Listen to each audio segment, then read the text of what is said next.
नजर डालेंगे आलमी खबरनामे पर।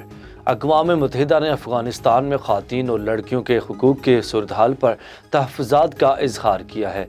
अक़वाम मुत्तहिदा के इदारा बराए इंसानी हुकूक़ ने कहा कि काबिल में ख़वातीन के बुनियादी हुकूक़ से महरूम किया जा रहा है।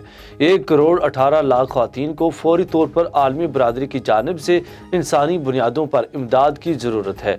लड़कियों को खाना, सेहत की सहूलियात, तालीम और रोज़गार के मौके की ज़रूरत है। तालिबान के तर्जुमान ज़बीउल्लाह मुजाहिद ने अक़वाम मुत्तहिदा के बयान को बेबुनियाद करार देते हुए कहा, अफ़गान हुकूमत आने के बाद सबको हुकूक मिल रहे हैं।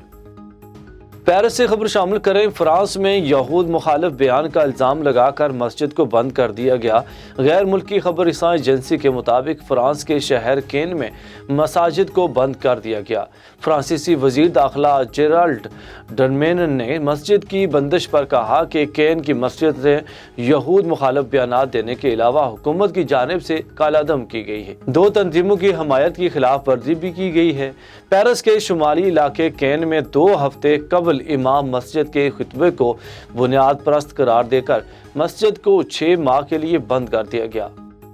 सऊदी अरब रियाद से खबर शामिल करें। सऊदी अरब ने गैर मुल्की मुलाजमीन के लिए खतरे की घंटी बजा दी।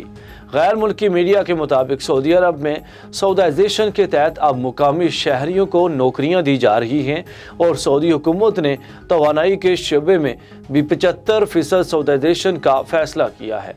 यानी अब इस पेशे में सिर्फ 25% गैर मुल्की मुलाजमीन होंगे और बाकी सब मुकामी भर्ती किए जाएंगे।